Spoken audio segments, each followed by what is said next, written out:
ನಮಸ್ತೆ, ನಾನಿವತ್ತು ಶೇಂಗಾ ಮಸಾಲ ಇದ್ದೀನಿ. ಅದಕ್ಕೆ ಬೇಕಾಗಿರುವ ಸಾಮಗ್ರಿಗಳು: ಶೇಂಗಾ, ಇವು ಹಸಿ ಶೇಂಗಾ ತೊಗೊಂಡಿದ್ದೀನಿ, ಕಡಲೆ ಹಿಟ್ಟು, ಕಾರ್ನ್ ಫ್ಲೋರ್, ಉಪ್ಪು, ಖಾರ, ಎಣ್ಣೆ, ಅರಿಶಿಣ powder, baking soda, chaat masala.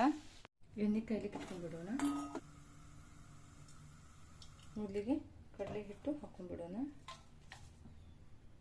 ಸ್ವಲ್ಪ ಕಾರ್ನ್ ಫ್ಲೋರ್, ಅರಿಶಿಣ ಪೌಡರ್, ರುಚಿಗೆ ತಕ್ಕಷ್ಟು ಉಪ್ಪು, ಖಾರನ ನೋಡಿ ಹಾಕೊಳ್ಳಿ, ನಿಮಗೆ ಎಷ್ಟು ಬೇಕು ಅಷ್ಟು. ಪಿಂಚದಷ್ಟು ಬೇಕಿಂಗ್ ಸೋಡಾ ಹಾಕ್ತಾಯಿದ್ದೀನಿ. ಸ್ವಲ್ಪ ಎಣ್ಣೆ ಹಾಕೊಂಡ್ಬಿಡಿ, ಶೇಂಗಾ ಹಾಕೊಳ್ಳಿ,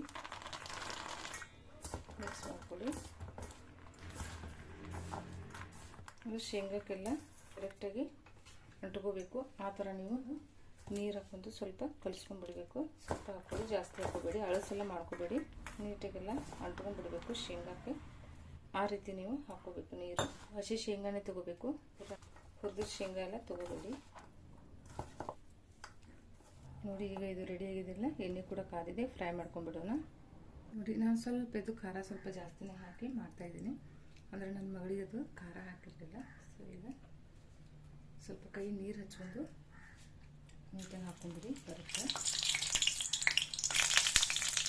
ತಿನ್ನೋದಿಲ್ಲ ನನ್ನ ಮಗಳು, ಹೀಗಾಗಿ ನಾನು ಅವಳಿಗೆ ಸಪ್ರೇಟಾಗಿ ಮಾಡಿರ್ತೀನಿ. ನಾನು ಏನು ಮಾಡಿದ್ರು ಅವಳಿಗೆ ಖಾರ ಇಲ್ಲದೇ ಫಸ್ಟ್ ಅವಳಿಗೆ ಮೊದಲು ಮಾಡಿ ತೆಗೆದಿಟ್ಟು ಬಾಕಿ ಮಾಡಿರ್ತೀನಿ. ಸ್ನ್ಯಾಕ್ಸ್ ಆಗಲಿ ಅಡುಗೆ ಆಗಲಿ.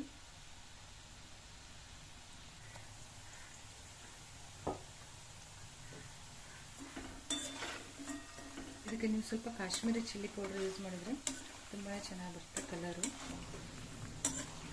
ಇಲ್ಲೆಲ್ಲ ಏನು ಹಿಡಿಯಲ್ಲ, ಇವು ತುಂಬಾ ಚೆನ್ನಾಗಿರುತ್ತೆ. ನೀವು ಈವ್ನಿಂಗ್ ಸ್ನ್ಯಾಕ್ಸ್ ಆಗಿ ಟೀ ಜೊತೆಗೆ ತಿನ್ಬೋದು. ಈಗ ಫ್ರೈ ಆಗಿದೆಲ್ಲ ತಕ್ಕೊಂಬಿಡಿ.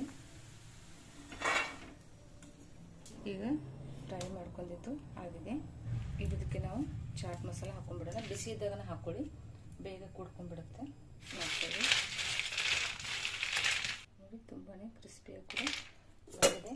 ಟ್ರೈ ಮಾಡಿ ಒಮ್ಮೆ, ತುಂಬಾ ಚೆನ್ನಾಗಿರುತ್ತೆ ಇದು ಟೀ ಜೊತೆ ಎಲ್ಲ ಸಾಯಂಕಾಲ. ನೋಡಿ, ಈಗ ಶೇಂಗಾ ಮಸಾಲ ರೆಡಿಯಾಗಿದೆ.